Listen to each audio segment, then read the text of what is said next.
Bismillahirrahmanirrahim. Alhamdulillahirabbil alamin. Shalatu wassalamu ala asyrafil anbiya wal mursalin sayyidina wa maulana Muhammadin wa ala alihi wa sahbihi ajma'in.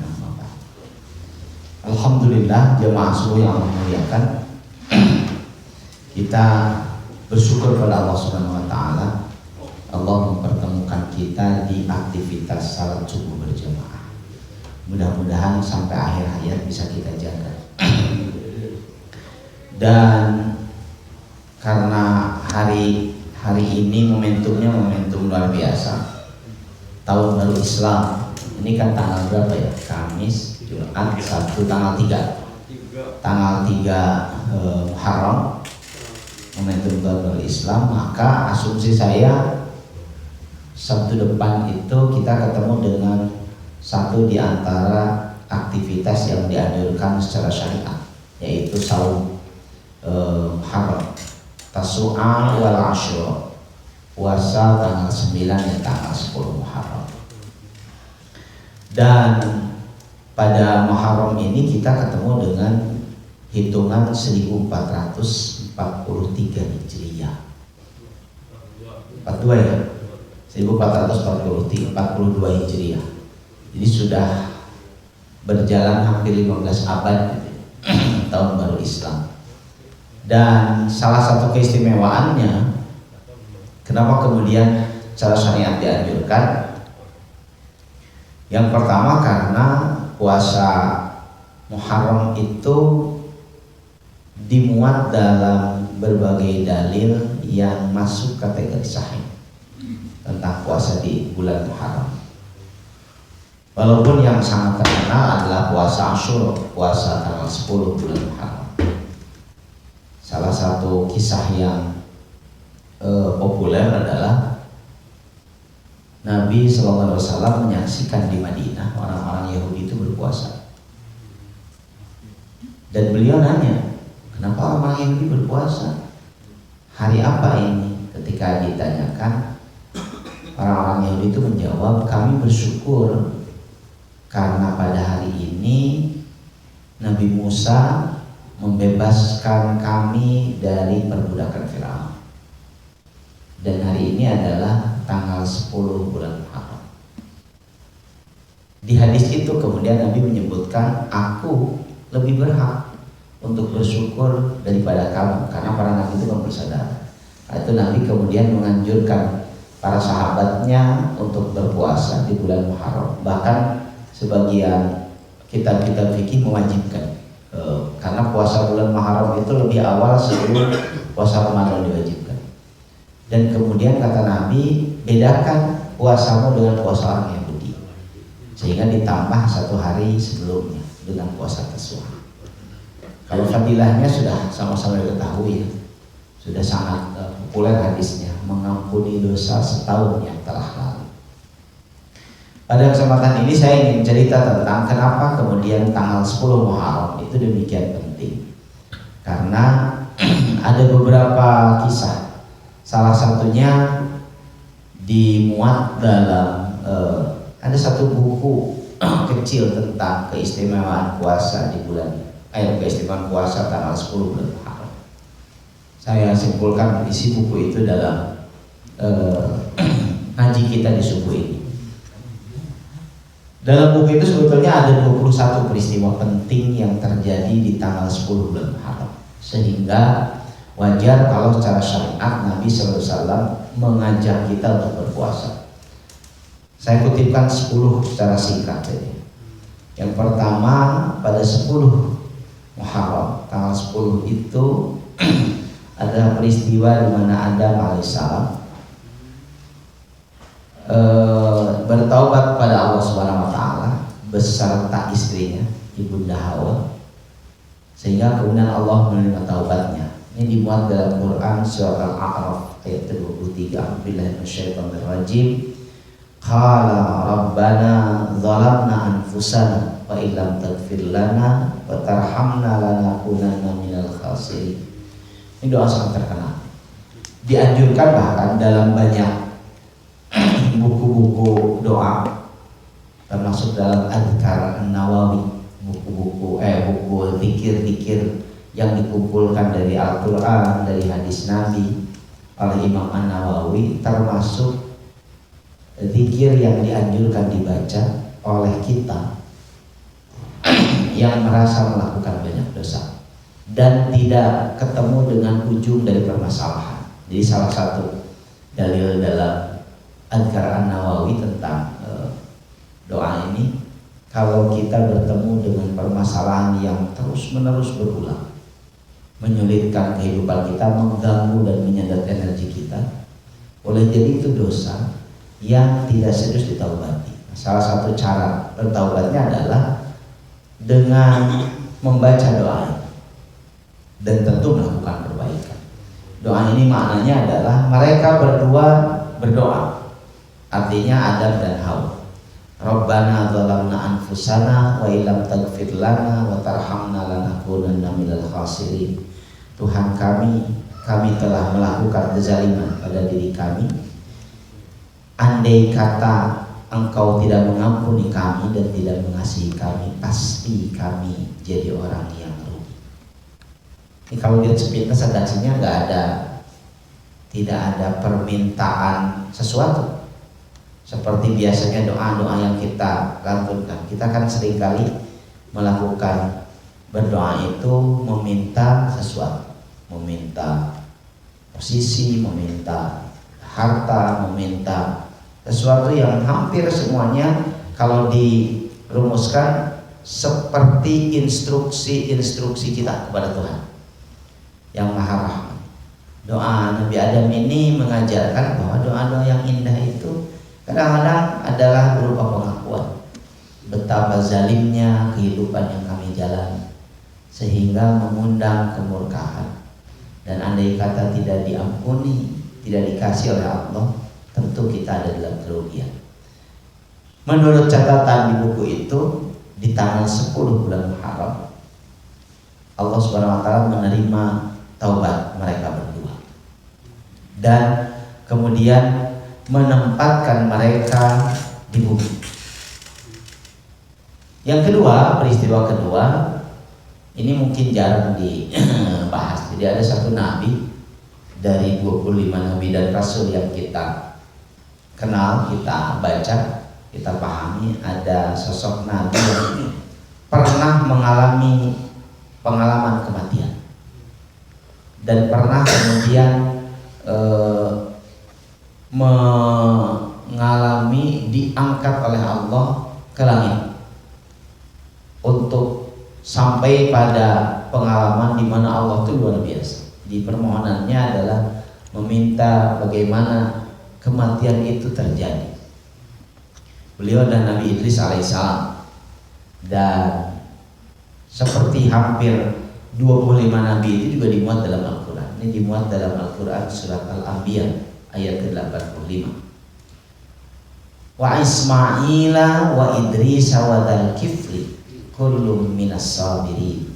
Dan ingatlah kisah Ismail, Idris dan Zulkifli, semuanya termasuk orang-orang yang bersabar. Nanti kalau baca tafsirnya ayat ini tentang Nabi Idris kemudian diangkat oleh Allah ke langit dan kemudian diberikan kesempatan untuk merasakan betapa menyakitkannya kematian. Saya ingin menjelaskan sedikit tentang kematian, jemaah subuh yang Allah muliakan. Kematian itu peristiwa yang sangat menakutkan. Sebelum kematian itu ada satu aktivitas yang disebut dengan sakaratul maut. Sakaratul itu dari kata sakar, mabuk. Secara umum kalau kita melihat orang yang mabuk yang parah, itu dia bisa lupa daratan, matanya bisa terbalik-balik, ngomongnya bisa menceracau gitu ya, ngacaprak dan sebagainya. Itu terjadi karena demikian menyakitkannya kematian. Khusus untuk kematian yang menyakitkan ini, Nabi sampai mengajarkan doa kepada kita, Allahumma hawwin alaina fi sakaratil maut.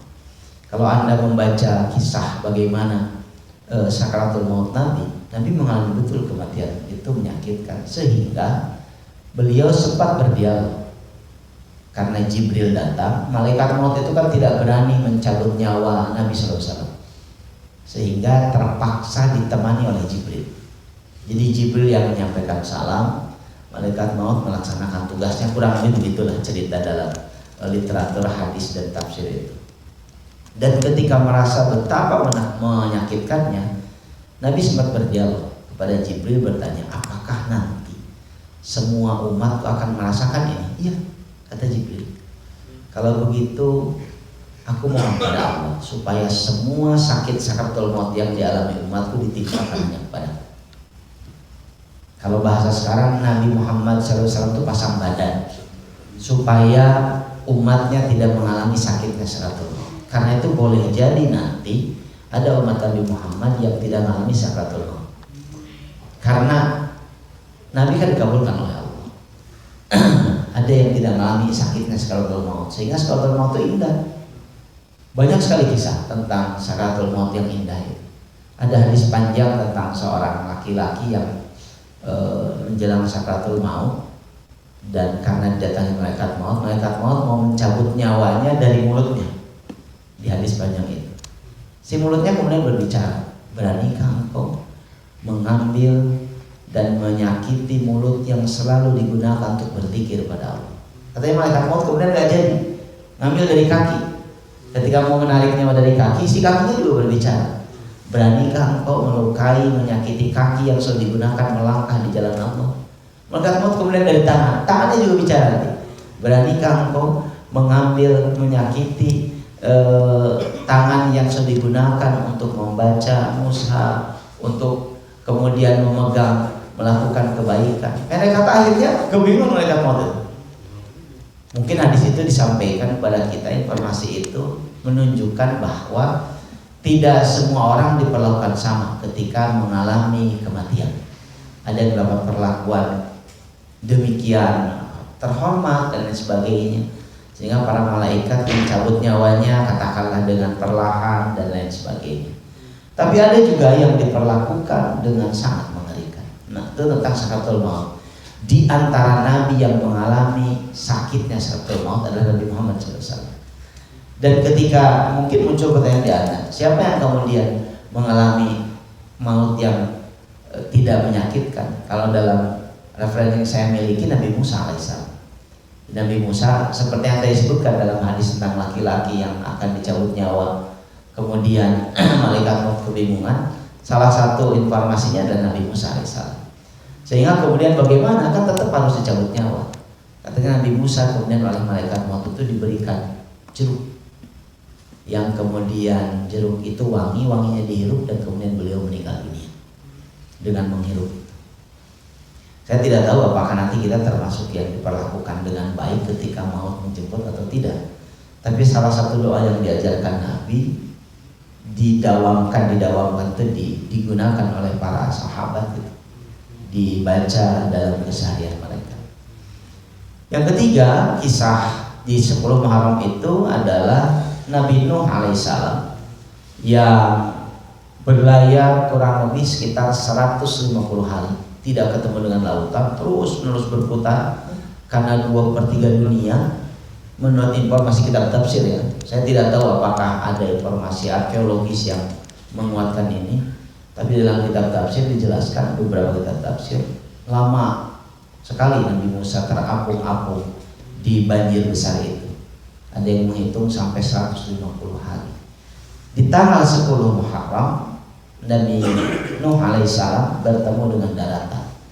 Daratannya adalah puncak gunung Judi, dalam Al-Quran disebutkan kan. Judi itu katanya sekarang gunung itu letaknya di wilayah Israel. Sempat dilakukan penelitian oleh para ahli yang diminta melakukan penelitian oleh para pendeta Bani Israel, pendeta Israel. Dan mereka sempat menggunakan citra satelit bahwa di puncak gunung itu memang ada bekas perahu besar yang mendarat berlabuh dalam jangka waktu panjang sampai kemudian hancur. Wallahu a'lam kebenarannya. Tapi ini disampaikan dalam buku ini. Jadi Nabi Nuh alaihissalam kemudian ketemu dengan daratan, dan berhasil kemudian membangun peradaban baru setelah banjir besar. Yang keempat, Allah Subhanahu wa taala mengangkat Nabi Ibrahim alaihissalam. Dalam tulisan ini dalam 3 hal. Yang pertama, sebagai nabi, diangkat sebagai nabi, bahkan disebut dengan julukan Khalilullah, orang yang dikasih Allah, tanggal 10 Muharram. Yang kedua, di tanggal 10 Muharram juga Nabi Ibrahim alaihissalam mengalami peristiwa dibakar dan diselamatkan dari api yang membakar. Ada kisah penting barangkali dalam pembakaran Nabi Ibrahim alaihissalam. Jemaah sekalian, bayangkan ya, Nabi Ibrahim itu dibakar berpakaian lengkap. Beliau itu dibakar menurut informasi salah satu kitab tafsir. Jadi beliau di tengah-tengah diikat di kayu besar, diikat badannya, kemudian ditumpuk di sekelilingnya kayu bakar yang kemudian menutupi seluruh tubuhnya. Ditumpuk, artinya di tengah-tengah seperti ini ditumpuk. Dalam kitab tafsir dibakar dalam waktu relatif lama, setengah hari gitu. Ditonton oleh ribuan orang, termasuk Raja Namrud yang menyaksikan itu.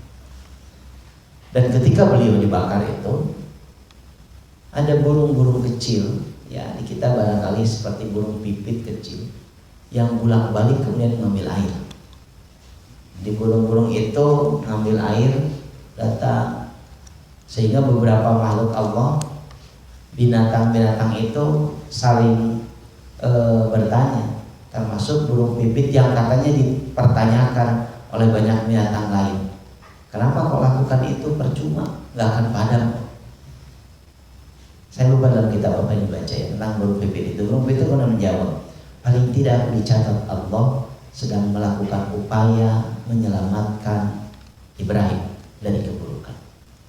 Lewat kisah itu para ulama tasawuf kemudian menyebutkan, sesulit apapun hidup yang dijalani, bahkan semustahil sekalipun kemungkinan untuk bisa selesai dari permasalahan yang dihadapi, maka hamba Allah itu harus berikhtiar untuk melakukan sesuatu yang akan dipertanggungjawabkan nanti sebagai kebaikan. Itu kisah Ibrahim. Dan yang ketiga nanti kisah Ibrahim membangun Ka'bah. Di tanggal 10 Muharram Ka'bah kemudian berhasil dibangun kembali. Kemudian yang kelima, Allah menerima taubatnya Nabi Daud alaihissalam. Tidak terlalu bagus ini kisah ini kalau disampaikan secara umum gitu ya. Kenapa Nabi Daud itu diterima taubatnya? Karena ada kisah perempuan yang diinginkan Nabi Daud, yang kebetulan perempuan itu statusnya sudah beristri, sudah bersuami dan sebagainya. Jadi Nabi Daud pernah melakukan hal yang kemudian ditegur oleh Allah Subhanahu wa taala melalui perwujudan 2 malaikat yang menyamar sebagai manusia biasa. Tanggal 10 Muharram Nabi Daud kemudian diterima taubatnya. Yang keenam, kemudian Nabi Sulaiman juga pernah mengalami hal yang membuat beliau merasa berdosa besar sehingga bertaubat pada Allah, dan tanggal 10 Muharram Allah menerima taubatnya. Kisahnya dimuat dalam Quran surat Shad ayat 34. Nabi Sulaiman itu sangat kaya, kemudian sangat berkuasa, sudah sangat kaya, sangat berkuasa. Kenapa sangat berkuasa? Semua makhluk, binatang, jin dan sebagainya diperkenankan oleh Allah ditundukkan, sehingga dalam Quran itu Bapak-bapak bisa membaca, Nabi Sulaiman pernah membariskan jin, burung-burung, binatang-binatang yang lain berbaris bersama dengan manusia, pasukan Nabi Sulaiman. Diinspeksi. Nabi Sulaiman sampai tahu betul ada burung yang tidak hadir dalam inspeksi wajib itu. Kalau kita sekarang barangkali apel harian. Kata Nabi Sulaiman, kalau dia tidak datang, saya sembelih. Itu Quran memuat. Jadi kalau sekarang ada orang yang punya kemampuan melakukan kerjasama dengan jin, dalil yang digunakan biasanya dalil tentang bagaimana Nabi Sulaiman menundukkan jin. Sampai sekarang banyak klaim, bahkan sempat 10 tahun yang lalu itu ada jin yang diperjualbelikan. Sekarang juga masih ya jam balasan masih. Saya maksud tadi jin dalam artinya makhluk di luar kita. Itu 10-15 tahun yang lalu tuh pernah ramai diperjualbelikan, ditawarkan. Saya bahkan pernah ditanya orang yang memungkinkan gitu Ustaz bisa membeli jin dan kemudian digunakan. Saya ingin jawab sama jamaah sekalian dalam kesempatan ini ya, supaya hal seperti itu bisa dipahami sebagai pengetahuan. Bisa, karena Al-Quran menyebutkan salah satu dalil yang sangat kuat dalam Al-Quran surat jin, surat ke-72 ayat ke-6. Kana rijalun minal insi ya'uduna birijali minal jinni fazaduhu rahaqa. Dalil penting yang harus dipahami sebelum punya ketertarikan untuk melakukan katakanlah kerjasama dengan jin. Ada sekelompok manusia ya'uduna birijali minal jinni yang memohon perlindungan, meminta perlindungan, dalam makna lain meminta kerjasama, membuat MOU dengan sekelompok jin. Fazaduhu rahaqa, maka yang mereka lakukan baik manusia dan jin itu rahaqa, sebetulnya menambah kelezatan. Artinya hati-hati kalau punya ketertarikan untuk melakukan hal seperti itu, karena ayat 6 surat jin menyebutkan, nanti tafsirnya menjelaskan bahwa memang bisa memungkinkan manusia kerjasama dengan jin, tapi konsekuensinya sangat mungkin dalam keadaan makin tambah tersesat. Kemudian yang ketujuh, Allah memberikan kesembuhan pada Nabi Ayub alaihissalam di tanggal 10 bulan Muharram ini. Ini dimuat dalam Al-Quran juga. Kemudian yang ke-8, Nabi Yunus alaihissalam dikeluarkan dari perut ikan setelah beberapa tafsir berbeda-beda. Ada yang menyebutkan 3 hari, ada yang menyebutkan sehari semalam, ada yang menyebutkan sampai 40 hari. Itu dimuat misalkan informasi itu secara beragam dalam tafsir Ibnu Katsir. Di 10 Muharram Allah menyelamatkannya. Kemudian yang ke-9, Nabi Yusuf dengan Nabi Yakub bertemu setelah hampir 40 tahun berpisah. Nabi Yakub dan Nabi Yusuf, dan Nabi Yusuf sudah menjadi Perdana Menteri ketika ketemu. Kemudian yang ke-10, ini adalah hari kelahirannya Nabi Isa alaihissalam. 10 Muharram ini sekaligus hari, dalam informasi buku yang saya baca ini, hari di mana Isa alaihissalam itu diangkat oleh Allah Subhanahu wa taala dan ditempatkan di tempat yang sampai hari ini kita tidak tahu entah di mana, dan dijanjikan kelak di penghujung kehidupan sebelum kiamat itu beliau akan Allah utus kembali, turun kembali ke bumi dan sebagainya. Dari 10 kisah yang dianggap penting secara syariat inilah, maka kemudian berpuasa di bulan Muharram tanggal 10 ini menjadi sarana kita mengingat betapa besarnya nikmat Allah pada kita sejak zaman Nabi Adam alaihissalam sampai dengan periode Muhammad sallallahu alaihi wasallam. Sangat besar.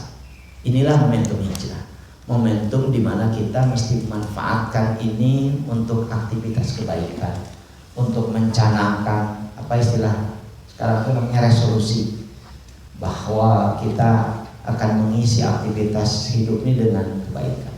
Terlebih sekarang jadi pandemi gitu ya, di Muharram ini kita masih bertemu dengan pandemi dan lain sebagainya. Mudah-mudahan segera berakhir.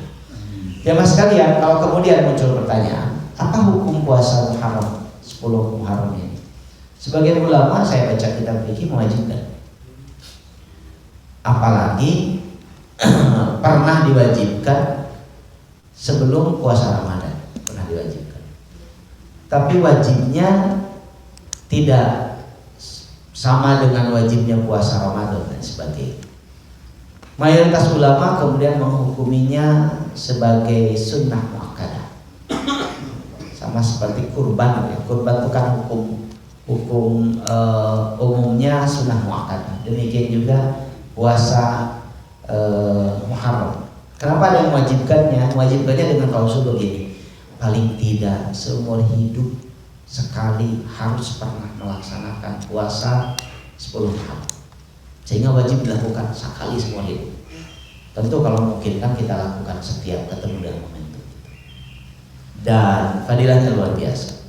Saya berharap mudah-mudahan kalau lihat waktu kan Sabtu depan itu 10 atau 9 ya, Tasu'a, kayaknya sama ya, tanggal 10. Jadi kita insya Allah akan puasa. Mudah-mudahan dengan puasa itu kita tercatat melakukan aktivitas yang diajarkan Muhammad SAW. Kurang lebih itu ya makna ngaji kita menjelang 10 Muharram. Mudah-mudahan jadi motivasi bagi kita untuk melakukan banyak kebaikan, termasuk menurut penulis buku ini seluruh peristiwa hebat, ada 21 peristiwa hebat di tanggal 10 bulan Muharram itu. Mudah-mudahan itu yang juga jadi anugerah Allah kepada kita dari setiap permasalahan. Dengan melaksanakan perintah, anjuran Allah dan Rasulnya, kita juga bisa dilepaskan dari berbagai permasalahan berat dalam hidup kita. Wallahu a'lam. Kalau ada yang mau menyampaikan masukan dengan pertanyaan enggak, tapi yang jelas ajakannya ikhtiarkan puasa. Mau biasa ulah tadi jangan sehari. 9-10 ya. Kalau bisa 9-10 seperti ajaran Nabi. Tapi kalau kira-kira berat, ya paling tidak puasa tanggal 10 saja bulan Muharram. Jangan tanggal 9-nya. Abdi boleh sadinten tanggal 10-nya kalau sehari. Karena dalilnya memang tanggal 10. Itu ngaji kita ya, mudah-mudahan bermanfaat dan mudah-mudahan semua sehat dan sebagainya. Subhanakallahumma wa bihamdika asyhadu an la ilaha illa anta astaghfiruka wa atubu ilaik. Assalamualaikum warahmatullahi wabarakatuh.